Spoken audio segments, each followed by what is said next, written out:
The night of July 14, 2001, unfolded like any other for the town of Greenvale, but for the Dorne family, it would become the night that split their lives in two, the time before Marisella disappeared and the time after. Marisella had been assigned to a 12-hour shift at Greenvale Regional Hospital, a mid-size facility that handled everything from broken bones to emergency surgeries. That Saturday had been particularly demanding. A highway accident earlier in the day brought in a surge of patients, and Marisella, known for her endurance, worked tirelessly alongside her colleagues. By the time the evening hours rolled in, her uniform was wrinkled, her auburn hair slipping from its ponytail, and her sneakers scuffed from pacing corridors. But still she smiled. A colleague, Dr. Taryn Velmore, later said, she was exhausted, but she had that look she always did, calm, steady. Like nothing could break her.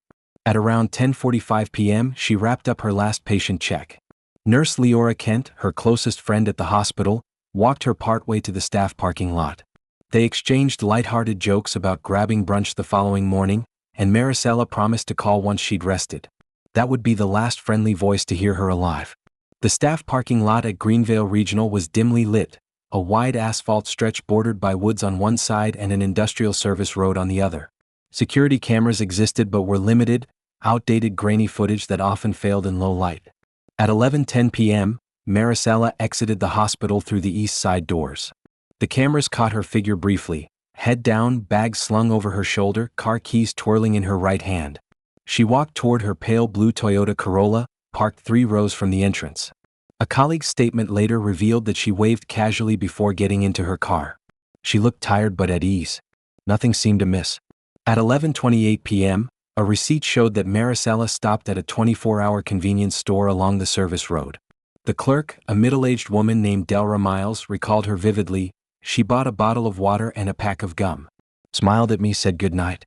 She looked normal, like anyone else stopping in after work. That was the final confirmed sighting of Marisella Dorne alive. Her Corolla was later discovered abandoned 2 miles from the hospital, just off a narrow dirt service road that wound through the woods. The vehicle was locked, the driver's seat pushed back farther than Marisella would have needed, and the keys missing. Inside, police found her hospital ID badge on the passenger seat and the convenience store water bottle still unopened. There were no signs of forced entry. No broken glass. No blood. Just absence. When Marisella failed to arrive home, her parents immediately grew concerned. Evelyn Dorne, who had stayed awake waiting for the sound of her daughter's car, later recounted that by 1 a.m., dread began to creep in. Jonas tried to reassure her. Maybe she stayed with Leora after work, he said, though even he admitted later that he didn't believe it. By 3 a.m., he was on the phone with the Greenvale Police Department, reporting his daughter missing. The officer on duty suggested waiting until morning. She's 24, the officer noted. She might have gone out with friends. Let's give it some time. But time only deepened the panic. Evelyn, frantic, called Leora, who confirmed that Marisella had left alone after her shift. By sunrise, the Dorne family was knocking on neighbors' doors, asking if anyone had seen her car. At 9 a.m. the next morning, Greenvale police dispatched units to search the immediate area. The Corolla was located within an hour, tucked along the dirt service road. To the casual eye, it might have seemed as though she had parked and walked away. But to those who knew her, that scenario was unthinkable. Detective Roland Kessner, assigned to the case, examined the vehicle. It looked almost staged, he later wrote in his notes. Nothing out of place, but everything felt wrong. Dogs were brought in to trace her scent, which led briefly down the service road before vanishing near the tree line. No footprints, no discarded belongings, no clear direction. Just silence. As word spread through the community that Marisella had vanished, fear rippled like shockwaves. Greenvale was a town where people left their doors unlocked, where danger felt like something that happened elsewhere. Now, whispers filled the diner booths and church pews. Who could have taken her? Was it someone from out of town? Or someone among them?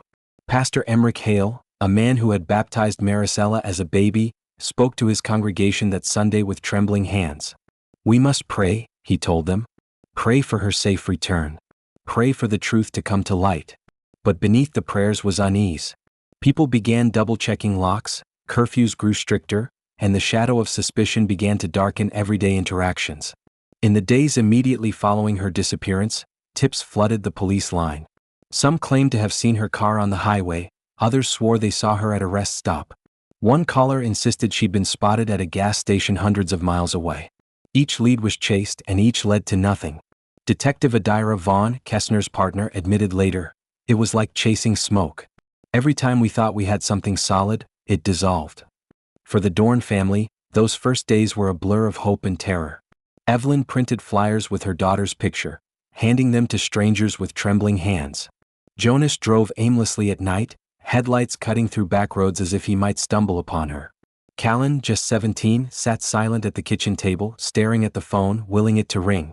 Neighbors brought food, offered prayers, but none of it filled the absence that had settled into the Dorne home like a permanent chill. By the end of July, it was clear. This was no misunderstanding, no runaway case, no temporary absence. Something had happened to Marisella Dorne on the night of July 14, 2001. Something that would resist explanation for years to come. And though no one could prove it then, the car abandoned by the service road would come to stand as a haunting monument. Not just a vehicle left behind, but a symbol of how quickly a life could be erased, leaving only questions in its wake. That night, ordinary in every way, became the night Greenvale lost its innocence, and the night a mystery was born that would linger for nearly a quarter of a century. Long before her name became the center of a decades-long investigation, Marisella Dorne was simply Marisella, a daughter, a sister, a nurse, and a young woman with a future that stretched brightly ahead of her. She was born in 1977 in Greenvale, a quiet town tucked away in the rolling hills of North Carolina. Her parents, Evelyn and Jonas Dorne, often said she came into the world, smiling with her fists already clenched, a child both joyful and stubborn. She grew up in a modest, weather-worn house at the edge of town, the kind of place where neighbors dropped in without knocking and where Sunday dinners were sacrosanct. From an early age, Marisella was the kind of child who looked outward instead of inward. While other children were busy with toys, she was busy tending to stray cats, bandaging dolls with strips of fabric, and pretending to run a clinic out of her bedroom. Evelyn liked to joke that she was destined to be a nurse before she could even spell the word. The Dorne family was close-knit. Jonas, her father, worked as a mechanic at a small garage, his hands perpetually blackened by grease. He was a quiet man, one of those fathers who said little but whose presence was steady, like a foundation you never thought about until it wasn't there. Evelyn, her mother, was the opposite. Warm, talkative, a woman who knew every secret in town and carried them with discretion. Together, they raised their children with love but also with a deep emphasis on resilience. Marisella's younger brother, Callan, was 7 years her junior. She practically helped raise him. He later recalled how she braided his hair in silly styles when he was little, or how she sat on the porch with him after thunderstorms when he was scared. "She wasn't just my sister," he would say years later, his voice thick with grief. "She was like a second mom." By the time she was in high school, Marisella had already decided she would become a nurse. She was drawn not to the prestige of medicine but to its humanity, the small, everyday acts of comfort that could mean the difference between despair and hope. Teachers described her as hardworking, with a quiet determination that stood out even more than her intelligence. She earned a scholarship to attend North Carolina State College of Nursing, where she quickly rose to the top of her class. Professors remembered her not only for her grades but for her compassion. She was the student who volunteered to sit with terminal patients when no one else wanted the assignment. She wrote essays about the dignity of the elderly, about how medicine wasn't just about curing but about caring. By 2001, she had been working for 2 years at Greenvale Regional Hospital, where she was beloved by patients and staff alike. Colleagues described her as the one you wanted in the room during chaos. In emergencies, her calm voice guided others. In quiet moments, her soft laughter made even the harshest nights bearable. Though dedicated to her work, Marisella had a life outside of the hospital too. Friends remembered her love for old vinyl records, particularly soul and jazz. She was often seen browsing through bins at the town's secondhand store, her fingers lingering on worn album covers as if she could feel the music trapped inside them. She had a cat named Clementine, a mischievous tabby who often climbed onto her lap when she tried to study. She wasn't married, though she had dated here and there. Friends said she wanted a family eventually, but only after she felt she had built a life sturdy enough to support one. She wasn't the type to rush, her best friend Nurse Leora Kent would recall. She believed in patience and letting life unfold. Despite her gentle nature, she was far from naive. Those close to her described her as sharp-eyed, someone who could spot dishonesty in an instant. Jonas used to say, "Marisella sees through people quicker than I can take apart an engine." In 2001, Marisella had plans. She wanted to enroll in advanced nursing courses, specializing in pediatrics. She had even been accepted into a part-time program in Raleigh. She talked often about how children held the world's last pure magic, and how caring for them was her life's purpose. Her family recalled the night before her disappearance. She had stopped by her parents' home after a long shift, eating leftovers at the kitchen table. Evelyn remembered her daughter laughing about something trivial, a joke about one of her patients who insisted on calling her Miss Sunshine. Before leaving, she hugged her mother tightly. "Don't stay up worrying," she had said. "I'll call tomorrow." Tomorrow never came. When news spread that Marisella had vanished, the shock rippled far beyond her family. She wasn't just another name in a small town, she was someone people knew, someone who had touched lives in quiet but profound ways. Patients remembered her as the nurse who brought them comfort in the darkest hours. Colleagues remembered her as the coworker who lifted spirits when shifts dragged. Neighbors remembered her as the young woman who brought cookies to block parties, who helped babysit their children, who volunteered at the local church's food drive. The loss wasn't abstract. It was visceral. Every person in Greenvale could point to some way Marisella had brushed against their lives. To lose her wasn't just to lose a nurse, it was to lose the very embodiment of kindness and care in their town. Though no one knew it then, the very qualities that made Marisella beloved also made her disappearance all the more chilling. She wasn't reckless. She wasn't secretive. She wasn't the type to vanish into the night without telling anyone. The fact that she did disappear, without warning, without explanation, made it impossible for her family and her community to believe it was by choice. And in that impossibility, suspicion was born. Who would want to hurt Marisella? Why her? Those questions would circle endlessly for decades. When the sun rose on Greenvale the morning after Marisella's disappearance, the town awoke to a world forever changed. News spread quickly in small towns, first whispered between neighbors, then carried into diners, barbershops, and church halls until it was impossible to escape. Everyone in Greenvale knew Marisella. They had seen her rushing into the hospital in her scrubs, or carrying groceries for her mother, or laughing with her younger brother on the porch of their family home. The idea that she was suddenly gone seemed unreal, like a cruel mistake that would soon correct itself. But by that evening, when police cars clustered near the dirt service road where her Corolla had been found, denial gave way to fear. Something had happened, and it was something dark. In towns like Greenvale, tragedy doesn't just create grief, it creates stories. Almost overnight, theories bloomed. Some swore they had seen a suspicious truck circling the hospital parking lot. Others whispered that Marisella had been stalked by a patient's relative. A few muttered things too cruel to repeat, suggesting that she had run away, leaving behind her life and family. At Travers' Diner, a popular gathering spot, customers leaned across booths, their voices low but urgent. "I heard they found tire tracks near the service road.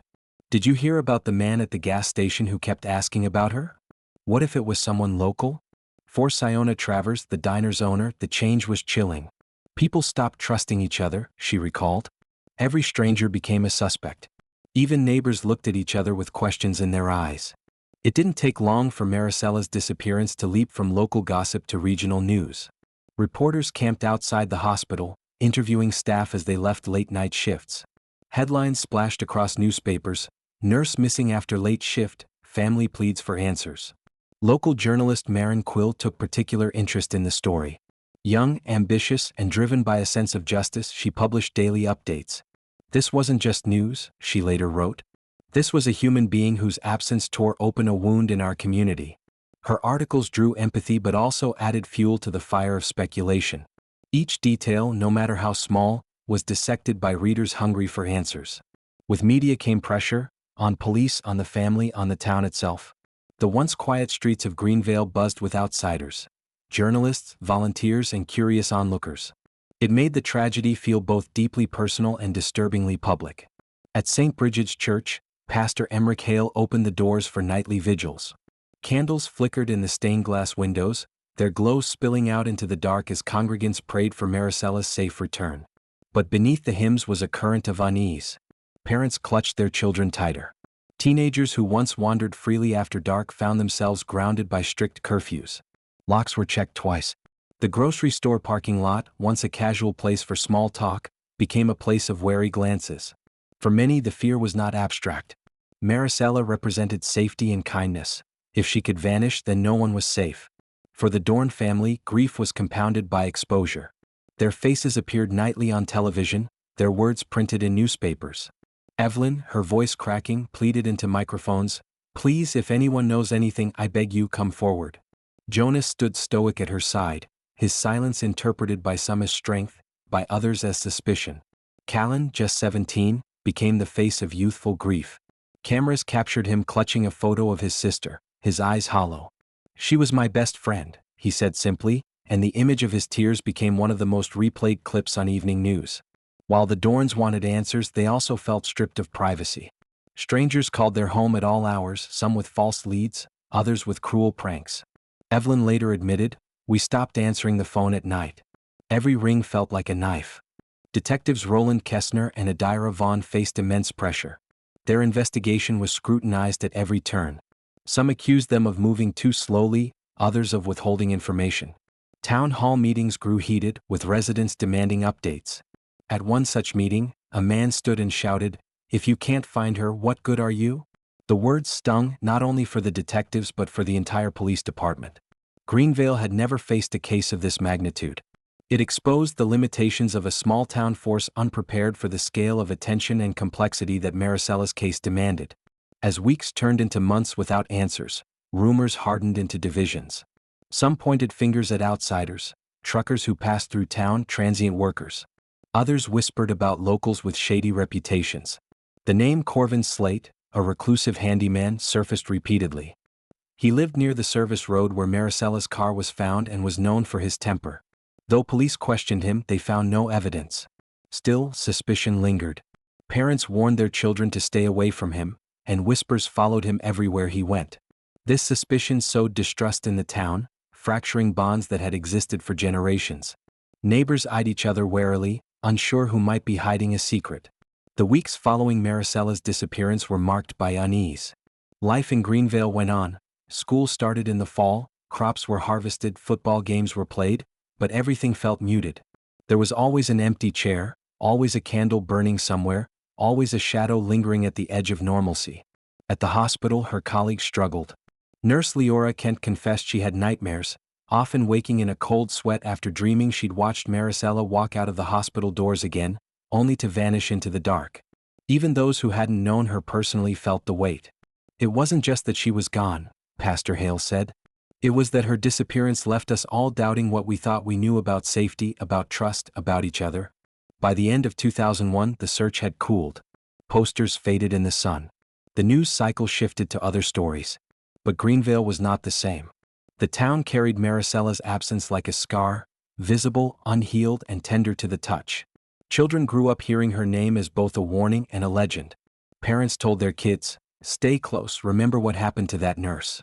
For the Dorne family and for many in Greenvale, the world had split. There was the time before July 14, 2001, when life felt safe, ordinary, and intact. And there was the time after, when every shadow seemed threatening and every silence reminded them of what they had lost. From the moment Marisella Dorne's Corolla was discovered abandoned along the dirt service road, the Greenvale Police Department knew they were dealing with more than just a missing persons case. The details were too strange, too deliberate. A car neatly locked, keys missing, personal belongings left behind. It felt less like a disappearance and more like a puzzle designed to taunt those trying to solve it. The case was handed to two lead investigators, Detective Roland Kessner and Detective Adira Vaughn. Kessner, a veteran in his 50s, had built a reputation for patience and persistence.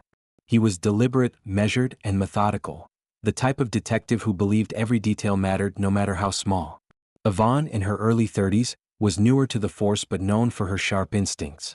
She was outspoken, ambitious, and sometimes clashed with Kessner's slower approach, but together they balanced each other out. Both quickly realized they were up against a case that demanded more than routine police work. The Corolla was combed over meticulously. Fingerprints were lifted from the steering wheel, door handles, and interior. Dozens of prints turned up, but most belonged to Marisella, her family, or hospital colleagues who had occasionally borrowed her car. A few unidentified prints were found but yielded no matches in the limited database of 2001. The receipt from the convenience store was time-stamped at 11:28 p.m., narrowing the window of her disappearance. Detectives interviewed clerk Delra Miles, who confirmed Marisella seemed calm and unafraid. She looked like a girl buying water after a long day at work. Nothing unusual.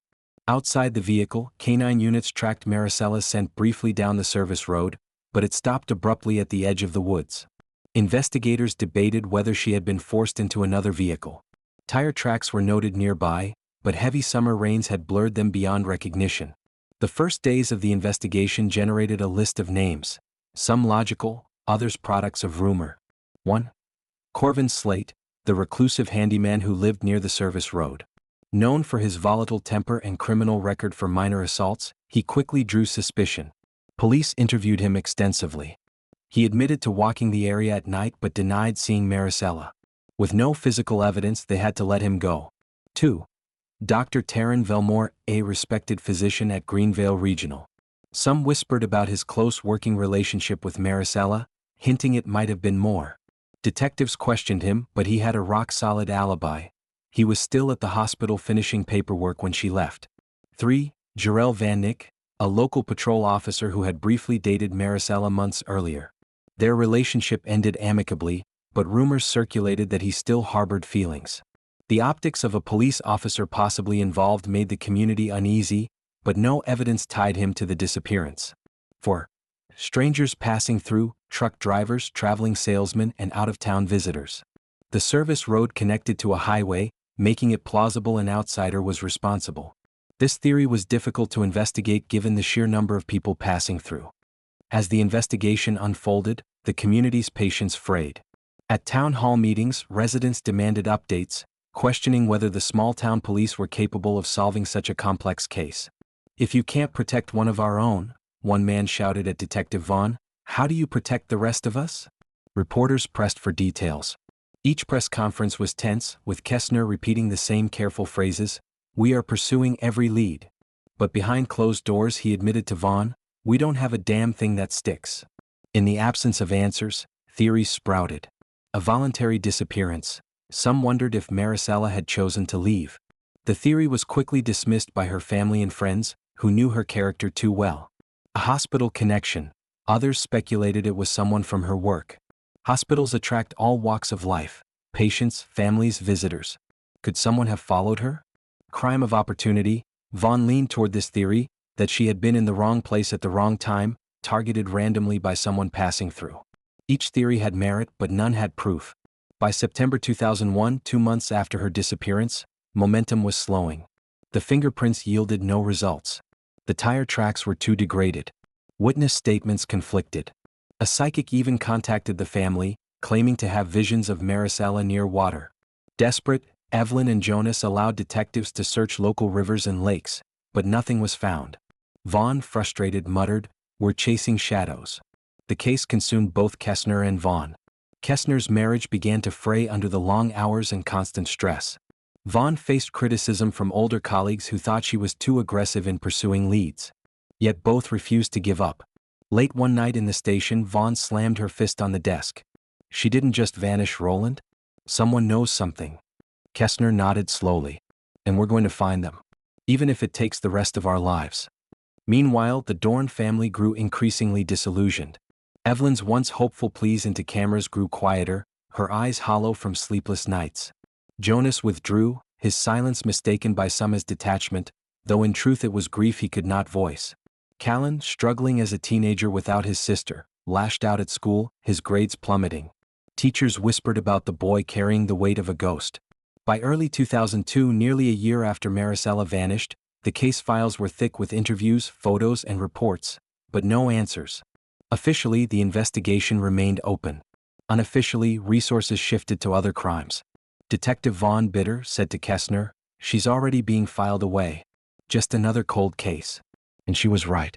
What had begun with urgency and community outrage was quietly slipping into silence, into the category no detective wanted to admit existed: the unsolved. By the spring of 2002, nearly a year after Marisella Dorne's disappearance, the energy that had once fueled the investigation had thinned to a fragile thread. The search teams had gone home, the media vans had packed up, and the nightly vigils grew smaller with each passing week. What remained was silence, and silence, the Dorne family learned, could be its own form of cruelty.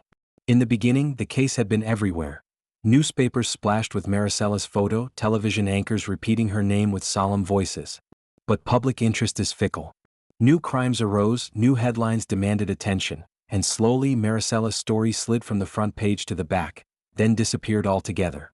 For the people of Greenvale, the tragedy was still raw, but for the wider world, she became just another statistic in the endless stream of missing persons. It felt like the world moved on, her mother Evelyn recalled years later. But for us, time just stopped. Detectives Roland Kessner and Adira Vaughn continued to work the case as best they could, but frustration gnawed at them. Every lead seemed to unravel. The fingerprints found in her car remained unmatched. The tire tracks near the service road were inconclusive. Witness reports contradicted each other and follow-ups led nowhere. Kessner described it bluntly in his notes: "We are circling the same ground, and there is nothing new beneath our feet." Vaughn, fiery as ever, refused to let the case go. She pushed for expanded searches, forensics beyond their budget, even outreach to federal resources. But Greenvale was a small town, and its resources were thin. Without new evidence, there was only so much they could do. The Dorne family lived in a state of suspended grief. Evelyn grew thinner, her once bright voice dulled by endless nights staring at the phone. She kept Maricella's bedroom untouched, the bed neatly made, the lamp still switched on at dusk as if her daughter might walk in any moment.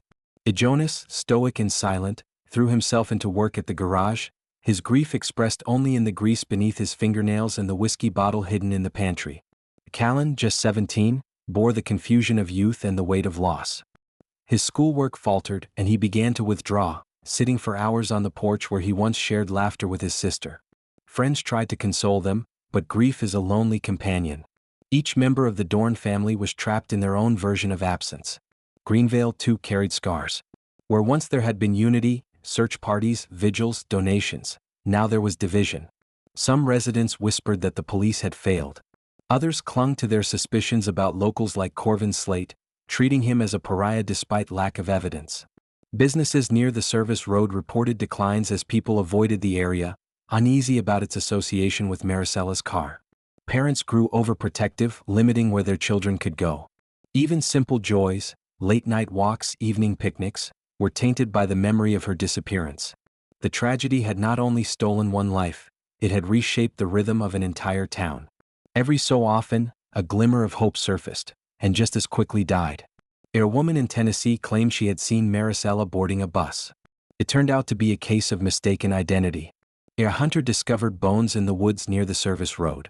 They belonged to a deer. A tipster swore he overheard a confession at a bar. The alleged confessor was drunk and incoherent. Nothing came of it. Each lead reignited Evelyn's fragile hope, only to crush it anew. It was like being taught to breathe again and then suffocating all over, she later said. Journalist Maren Quill, who had once written passionately about the case, eventually moved on to other stories. She admitted years later that she carried guilt for letting go, but the realities of deadlines and shifting assignments left her little choice. Her final article on Maricella, published in late 2002, ended with the haunting line: "For now, Greenvale waits. For answers, for justice, for the return of a daughter who may never come home." The strain also drove a wedge between detectives Kessner and Vaughn. Kessner believed in patience, in letting time and new technology eventually yield results. Vaughn believed time was their enemy. "Every day we wait, evidence rots," she argued. Their clashes grew heated, echoing through the police station halls. Eventually, Vaughn requested a transfer to another division.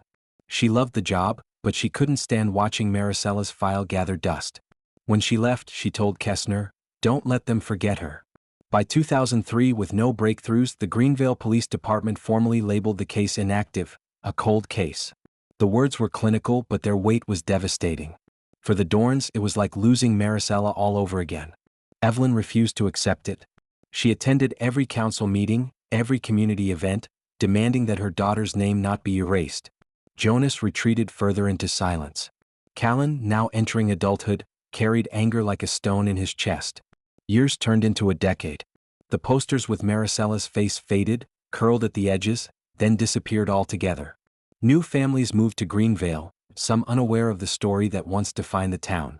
Children grew up hearing only fragments: the nurse who went missing, the car by the road. Yet for those who remembered, the wound never closed. The Dorne home remained frozen in time, the lamp still switched on at dusk, the bed still neatly made. Detective Kessner, nearing retirement, would sometimes sit in his office long after everyone left, staring at Maricella's file. "She deserves more than this," he whispered to no one. By the time 2015 arrived, nearly 14 years had passed since Marisella Dorne vanished. For many, her case had become a faded scar, a story told in whispers, half remembered by new generations of Greenvale residents.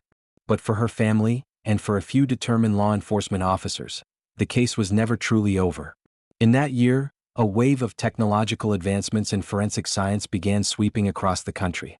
Old evidence from long-dormant cases was being pulled from storage rooms, examined under the sharpened eyes of modern labs.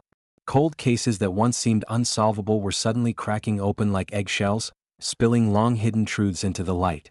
And in a quiet evidence locker in Greenvale, Maricella's case file waited. In June 2015, Dr. Kaylin Stroud, a forensic scientist newly assigned to the State Crime Lab, requested access to dormant cases that could benefit from DNA re-examination.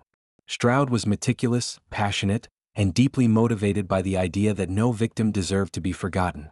When he opened Maricella's box, he found the receipt from the convenience store, fibers collected from the interior of her Corolla, several cigarette butts found near the dirt service road, fingerprint records, smudged but cataloged.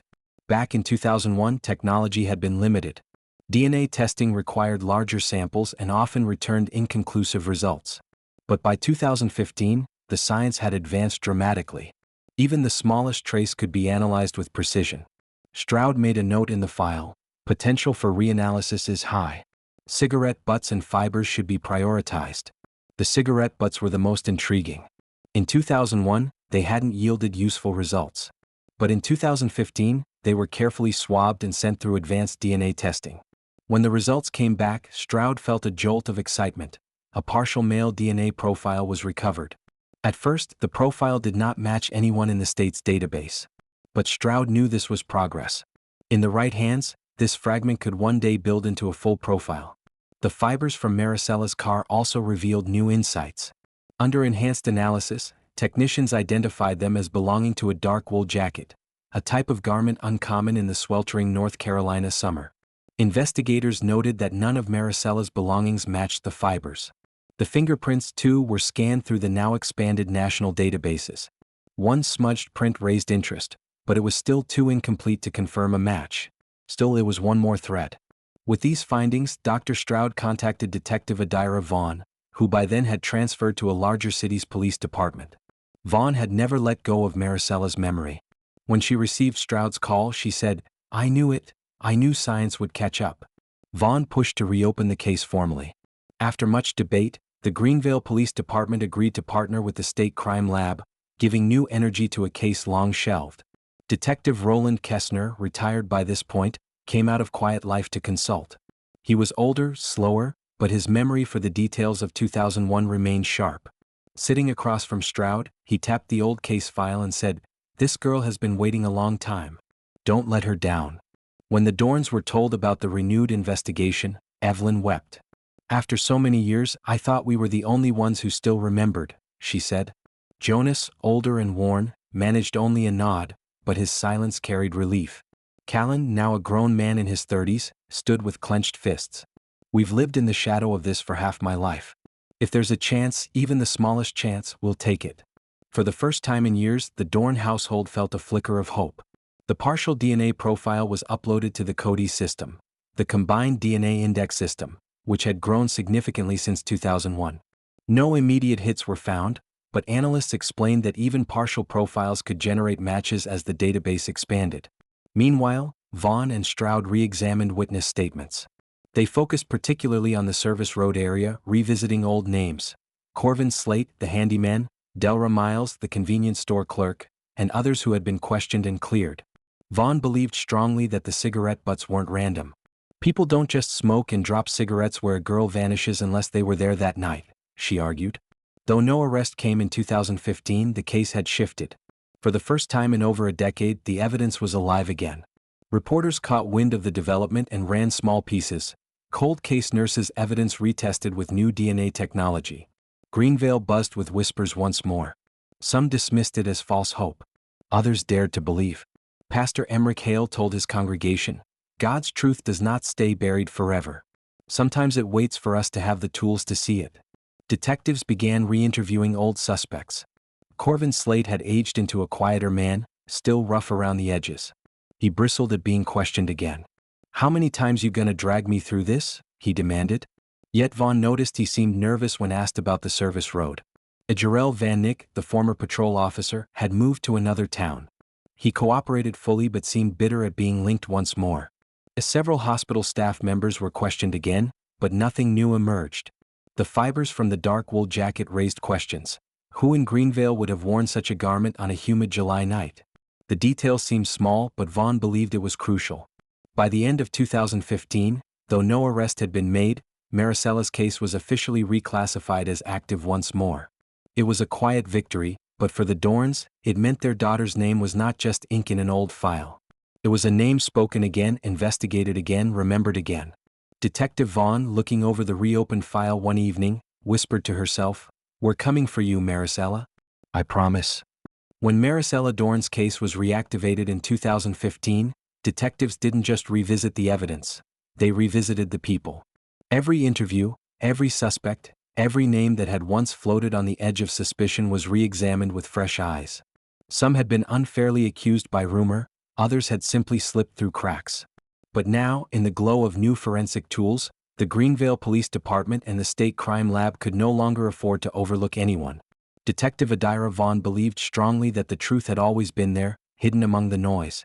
"Sometimes," she told Dr. Kaylin Stroud, "a case isn't about finding new people. It's about looking at the old ones differently." They started with the names everyone remembered. Corvin Slate, the handyman who lived near the service road. His temper and isolation had made him an easy target for gossip, but his alibis had held. Still, the fact that he smoked heavily made Vaughn uneasy. Could those cigarette butts belong to him? Jarrell Van Nick, the former officer and ex-boyfriend. He had cooperated fully in 2001, but his connection to Marisella meant his name lingered. Dr. Taryn Velmore, respected but rumored to have been closer to Marisella than professionalism allowed. His alibi was airtight, but whispers had a way of sticking. Yet Vaughn sensed that the real answer was not among the obvious. It lay in the margins, the overlooked, the forgotten, the hidden. One such overlooked name was Delra Miles, the convenience store clerk who had been the last confirmed person to see Marisella alive. In 2001, she told police that Marisella seemed calm, bought water and gum and left. Her testimony had been treated as routine, unquestioned. But when Vaughn re-interviewed her in 2016, Delra hesitated. She admitted something she hadn't said before. A man had entered the store just minutes after Marisella left. "He asked if I'd seen a nurse come through," Delra recalled nervously. "Said she'd left something behind at the hospital. At the time I thought nothing of it. But looking back, his tone was strange. Too insistent." The man, she said, was tall with messy dark hair, wearing what looked like a dark wool jacket despite the heat. Vaughn's pulse quickened. The fibers from the car had been traced to a dark wool garment. This was no coincidence. When asked why she hadn't said this before, Delra lowered her eyes. "Back then I didn't think it mattered. And honestly, I was scared." Another overlooked figure was Siona Travers, owner of the local diner. In her original 2001 statement, she mentioned seeing an unfamiliar car parked near the edge of the service road late at night, but she hadn't been able to recall details. When Vaughn revisited her, time had blurred memory, but Siona offered something small. It was an older model sedan, maybe brown. And the man sitting inside, he wasn't from around here. He looked restless, like he was waiting for something. Though vague, her statement now aligned eerily with Delra's story of the man in the wool jacket. With these new details, Vaughn and Stroud began cross-referencing records. Who in Greenvale in 2001 matched this description? The database search highlighted a name that had barely registered back then: Ivar Trenholm. Ivar had been a maintenance worker at the hospital in 2001. His job involved late shifts, often overlapping with Maricella's schedule. He had been interviewed briefly after her disappearance, but his answers were generic and no evidence tied him directly to the case. He'd been dismissed as a low-priority lead. But Vaughn now saw troubling patterns. Ivar was a smoker, often seen with unfiltered cigarettes. He owned a dark wool jacket, according to old employee files. His personnel record showed disciplinary issues, temper problems, inappropriate comments to staff, frequent unexplained absences. Most disturbingly, he had abruptly quit his job and left Greenvale 2 months after Maricella's disappearance. Digging deeper, Vaughn uncovered unsettling stories from hospital employees. Nurse Leora Kent, Maricella's closest friend, admitted that Ivar had once made Marisella uncomfortable. She told me he lingered near her car one night. She brushed it off, said he was probably just being awkward. But she didn't like the way he looked at her. Dr. Velmore added, he had a habit of showing up where he didn't belong. Always watching, always hanging around the nurse's station. We thought he was harmless, annoying maybe, but harmless. Harmless. Vaughn underlined the word in her notes. How often had predators been dismissed as merely awkward until it was too late? Armed with these revelations, Vaughn tracked Ivar's whereabouts. After leaving Greenvale, he had bounced between jobs across the state. Mechanic, warehouse worker, janitor. Nothing steady, nothing permanent. His records showed small brushes with the law, disorderly conduct, bar fights, but nothing violent enough to raise alarms. But Vaughn wasn't convinced. She believed the DNA profile from the cigarette butts would eventually point to him. Still, in 2016 they didn't yet have enough. The profile was partial, the fibers circumstantial, the witness memories blurred by time. Vaughn could feel the frustration mounting, the same frustration that had haunted the case in 2001. We're close, she told Stroud one evening in the lab. I can feel it. But close isn't enough. We need a break that nails him to this. When Vaughn shared her suspicions with the Dorne family, reactions were mixed. Evelyn's eyes filled with tears. I knew it had to be someone near her. Someone who saw her every day. Jonas clenched his jaw, silent but shaking. Callan, older now, was less patient. If you know who did it, why is he still walking free? He demanded. Vaughn explained the legal wall. Suspicion was not evidence, and evidence was what they needed to ensure justice held. Though the suspect pool had narrowed, the case remained in limbo. The partial DNA profile sat in Cody's, waiting for a match. Vaughn knew it was only a matter of time before the database expanded or technology improved enough to confirm it. In the meantime, she built her file brick by brick. Every interview, every fiber, every cigarette but was stacked into a wall aimed at Ivar Trenholm. 2 decades of silence had dulled hope, but not erased it. By 2025, Marisella Dorne's case had lived in the shadows for almost 24 years. For her family, the absence never softened. For detectives like Adira Vaughn, who had dedicated much of her career to keeping the file alive, it was unfinished business that gnawed at her in quiet hours. And for the town of Greenvale, the story had become a ghost they whispered about but rarely confronted directly. But in the spring of 2025, the silence finally cracked. In January 2025, the State Crime Lab rolled out a new forensic program designed to revisit partial DNA profiles with enhanced genome mapping. What once required a full, clear strand could now be reconstructed from fragments, the kind of fragments found on cigarette butts from Maricella's case. Dr. Callan Stroud, who had shepherded the evidence since 2015, immediately submitted the old samples for retesting. Days later, the results flashed on his computer. A full male DNA profile had been reconstructed. The lab ran it through Cody's, and this time there was a hit. The DNA matched Ivar Trenholm, the former hospital maintenance worker whose name had lurked on the edges of suspicion since 2001. His DNA had entered the system after a 2023 arrest for an unrelated bar fight, where a court order required a sample. At the time, it had gone unnoticed. Now it sealed the connection. Stroud's hands trembled as he called Detective Vaughn. We got him, he said. Vaughn, now in her 40s but as relentless as ever, closed her eyes and whispered, after all these years. DNA alone was powerful, but Vaughn knew it wouldn't be enough to ensure conviction. She and a new generation of detectives began building the case brick by brick. The fibers from Maricella's car matched a dark wool jacket that Ivar had been known to wear in 2001. A witness, Delra Miles, confirmed again that a man matching Ivar's description had entered the store the night Marisella disappeared, asking after her. Records showed Ivar abruptly quit his hospital job just 2 months after Marisella vanished, relocating without explanation. Former colleagues came forward with stories of his obsessive behavior toward female staff. Piece by piece, the circumstantial evidence formed a net, and at the center of that net was Ivar Trenholm. On a cool April morning in 2025, officers surrounded a shabby rental house on the outskirts of Durham, North Carolina, where Ivar had been living quietly for years. Neighbors described him as solitary, unfriendly, and prone to drinking alone on his porch. When the knock came, Ivar opened the door half asleep, wearing a stained undershirt. The sight of armed officers stunned him. Vaughn herself stepped forward, badge raised. Ivar Trenholm, she said, her voice steady, you're under arrest for the 2001 abduction and murder of Marisella Dorne. For a moment his face was blank.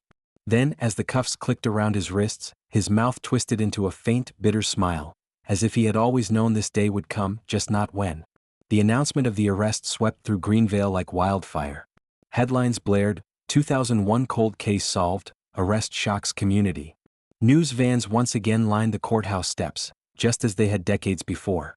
For many, the revelation was a gut punch. People who had exchanged polite nods with Ivar in grocery stores, who had stood beside him in church pews, now saw him as the monster who had lived among them. One resident muttered to a reporter, "All this time, he was right here, walking free while that poor girl's family suffered." For the Dorne family, the arrest was bittersweet. Evelyn wept when Vaughn delivered the news, clutching her daughter's old photograph to her chest. "Thank you," she whispered. "Thank you for not forgetting her." Jonas, older and frilier, sat in silence for a long time before finally nodding. His voice cracked as he said, "Justice doesn't bring her back. But maybe it brings peace." Callan, now in his 40s, was angrier. "He lived free for 24 years, he said bitterly. "We lost her and he lived. That's not justice. That's theft." For Detective Vaughn, the arrest was both triumph and tragedy. She stood outside the courthouse as Ivar was led away, flashing cameras illuminating his bowed head. "It should have been sooner," she admitted quietly. "But at least now the truth has a name. The shadow has a face." The town of Greenvale reeled with the news. Some felt vindicated, remembering suspicions they'd harbored about Ivar. Others were horrified, realizing they had dismissed him as harmless. Conversations filled diners and church halls once again, echoing the same question: how could we have missed it? Pastor Emmerich Hale addressed his congregation with trembling hands. "We cannot undo the years lost. But we can honor Marisella by facing the truth, no matter how painful." The legal system churned into motion. Prosecutors began preparing charges of first-degree murder and abduction, supported by the DNA, fibers, and witness testimony. Vaughn knew the defense would challenge every angle, but she also knew the evidence was stronger than ever before. For the first time, there was no doubt. The case of Marisella Dorne would finally see its day in court. It had taken 24 years, 2 generations of detectives, and technology that didn't exist when Marisella disappeared. But the breakthrough had come. And now, Greenvale braced itself for the truth, the kind of truth that doesn't just solve a crime, but forces a community to reckon with the darkness it once overlooked. When Ivar Trenholm was led into the Wake County Courthouse for his arraignment in May 2025, the building throbbed with anticipation. For the first time since 2001, the question of what happened to Marisella Dorne would be spoken aloud in a court of law. The courtroom overflowed with reporters, townspeople, and family members who had carried her memory like a scar for nearly a quarter-century. Evelyn and Jonas Dorne sat in the front row, Evelyn clutching a folded photograph of Marisella in her nurse's scrubs. Callan, jaw clenched, sat beside them, his eyes never leaving Ivar. Prosecutor Silas Corbett, a seasoned litigator known for his calm but devastating cross-examinations, announced the charges. First-degree murder, kidnapping and obstruction of justice. Ivar, dressed in a plain prison jumpsuit, stood with his defense attorney Ranella Goss, who immediately entered a plea of not guilty. Her strategy was clear: attack the gaps, the decades lost, the fading memories. Corbett's opening was sharp and deliberate. On July 14, 2001, a young nurse named Marisella Dorne left her shift at Greenvale Regional Hospital. She was 24 years old. She never came home. For 24 years her family lived in agony, not knowing. But today, thanks to modern science and the persistence of law enforcement, the truth will be revealed. And that truth points to one man, sitting right there. He gestured toward Ivar, whose eyes remained fixed on the table. Ranella countered, her tone icy. "This is a case built on dust and memories. The state will ask you to believe that evidence degraded over decades can prove guilt beyond a reasonable doubt. They will present fragments, not facts. And they will ask you to ignore the possibility that someone else, perhaps someone never questioned, is the true culprit. Ladies and gentlemen, this is not justice. This is desperation." The prosecution began by building Marisella's humanity. Nurse Leora Kent took the stand, voice trembling as she recalled walking with Marisella toward the parking lot that night. She was tired, smiling, and then she was just gone. Delra Miles, the convenience store clerk, followed. She confirmed that Marisella had bought water and gum, then added her chilling new detail: the man in the wool jacket who came in minutes later. She pointed at Ivar across the courtroom. "That's him. I'll never forget his eyes." The courtroom buzzed. Next came forensic testimony. Dr. Kalen Stroud explained the DNA advancements that allowed the cigarette butt profile to be fully reconstructed in 2025. Science doesn't forget, he told the jury. Even if people do. Defense attorney Ranella fought back. She argued that cigarette butts near a road were hardly unusual and could not directly prove abduction or murder. She questioned Delra's memory after 24 years. She suggested contamination in evidence storage. But Stroud's testimony stood firm. The DNA is clear. It matches only one person, Ivar Trenholm. Against her advice, Ivar insisted on testifying. His demeanor was cold, detached, as though the gravity of the moment barely touched him. I didn't kill anyone, he said flatly. I worked at that hospital. I smoked near that road. Maybe I dropped a cigarette. That's all. Prosecutor Corbett leaned forward during cross-examination. You expect us to believe that you just happened to be at the exact place, the exact time, where Marisella vanished forever? Ivar smirked faintly. Coincidences happen. That smirk spread across newspapers the next day, chilling the public. To many it was the face of guilt. During the trial, more unsettling details surfaced. Several former hospital employees came forward to describe Ivar's behavior. One nurse testified he often lingered in parking lots late at night. Another recalled Marisella mentioning she felt watched by him. Records revealed he had been disciplined for inappropriate comments toward female staff. Though none of this had been deemed serious in 2001, in hindsight it painted a darker portrait, a predator hiding in plain sight. Each day, the Dorne family sat through the proceedings with quiet endurance. Evelyn wept softly at testimony, Jonas stared straight ahead, his face a mask, while Callan glared at Ivar with unrelenting hatred. Reporters noted the contrast, a grieving family bound together in pain, and a defendant who appeared utterly unrepentant. The community of Greenvale, too, was torn. Some expressed guilt for not suspecting Ivar sooner. Others admitted relief that the suspicion finally had a name. The trial became more than a search for justice. It became a reckoning for a town that had lived alongside a killer. Corbett's closing was simple but powerful. Marisella Dorne was a daughter, a sister, a nurse. She deserved a life, a future. Instead, she was taken by the man you see here. The evidence is clear, the science is irrefutable, the testimony undeniable. After 24 years, we finally have the chance to give Marisella what she was denied, justice. Ranella's closing was defiant. This case is built on echoes. No body, no direct witness, just fragments assembled into a story. If the state cannot erase your doubt, you must find Mr. Trenholm not guilty. That is the law. The jury deliberated for 2 days. When they returned, the courtroom held its breath. On the charge of first-degree murder, guilty. On the charge of kidnapping, guilty. On the charge of obstruction of justice, guilty. Evelyn sobbed into Jonas's shoulder. Callan closed his eyes, fists trembling. Vaughn, seated in the gallery, exhaled the breath she had been holding for 2 decades. Ivar showed no reaction as the verdict was read. His smirk had finally faded. The judge, voice steady, delivered the sentence. Life in prison without the possibility of parole. Your actions destroyed a family, terrorized a community, and stole a future from a young woman who dedicated her life to healing others. You will never walk free again. For the first time, silence in the courtroom felt like peace, not despair. The verdict had been read. The gavel had struck. Ivar Trenholm was sentenced to life in prison without parole, and for the first time in 24 years, the people of Greenvale left a courtroom with an answer instead of a question. But justice, though necessary, was not the same as healing. For Evelyn and Jonas Dorne, the relief was immediate but bittersweet. Evelyn stood outside the courthouse, clutching her daughter's photograph. I can finally say her name without wondering, she told a reporter through tears. We know what happened. But knowing doesn't bring her back. Jonas, quieter, summed it up in a single line. Justice doesn't erase grief. It just stops it from growing.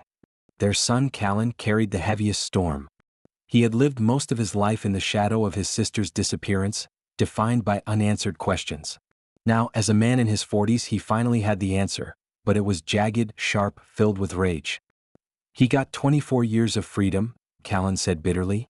My sister got none. Still, even he admitted that the weight had shifted. The ghost that had haunted their family's home, that had kept her bedroom frozen in time with the lamp left on, was quieter now. In Greenvale, the arrest and conviction of Ivar Trenholm reopened old wounds. People who had grown up with the legend of the missing nurse now spoke about it openly for the first time. At Travers' diner, the chatter returned. No longer whispers of suspicion but reflections. "We sat next to him for years," one customer said. "We nodded at him in line at the grocery store. And all that time he knew." Some felt guilt for dismissing Ivar as odd but harmless. Others felt relief that their suspicions had finally been validated. But for everyone it was a reminder that evil often wears ordinary faces. Pastor Emmerich Hale devoted an entire sermon to the trial. "The truth was delayed," he told his congregation, "but it was not denied. We cannot undo the years stolen, but we can choose to live with greater vigilance, greater compassion, and greater honor for those taken from us." For Detective Adira Vaughn, the case was both a triumph and a weight lifted. She had carried Marisella's file for 2 decades, refusing to let it gather dust. The breakthrough had validated her persistence, but it also left her reflective. Standing alone in the empty courtroom after sentencing, she whispered, "We did it, Marisella. We didn't forget you." Later, she admitted to colleagues that the case had shaped her career, her choices, even her life. "Every time I looked at a victim's file, I thought of her," she said. "And every time I told a family we didn't have answers yet, I promised myself we'd never stop trying." At the Dorne home, the lamp in Marisella's room was finally switched off for the first time in 24 years. Evelyn wept as she reached for the switch. "She's resting now," she said softly. The family held a memorial service, not a funeral, that had been done long ago, in spirit if not in body. This was different. This was a service of release, of acknowledgement. Candles lit the church as voices sang hymns for the nurse who had once dedicated her life to healing. Callan stood at the pulpit, his voice thick but steady. "For 24 years I asked why. Today I don't ask why anymore. I ask how. How do we honor her memory? By living, by loving, by carrying her light." The case of Marisella Dorne didn't just close a chapter for Greenvale. It echoed beyond. Local law enforcement across North Carolina cited it as proof of the value of re-examining cold cases with new forensic tools. The state crime lab expanded its program, testing evidence that had been shelved for decades. Other families, long trapped in silence, found new hope. Dr. Kalen Stroud, the scientist who pieced together the DNA, became a quiet hero. "This wasn't just about one case," he said. "It was about proving that no evidence is too old, no victim too forgotten." In a maximum security cell, Ivar remained unrepentant. Prison officials described him as withdrawn, speaking little, staring often at the walls.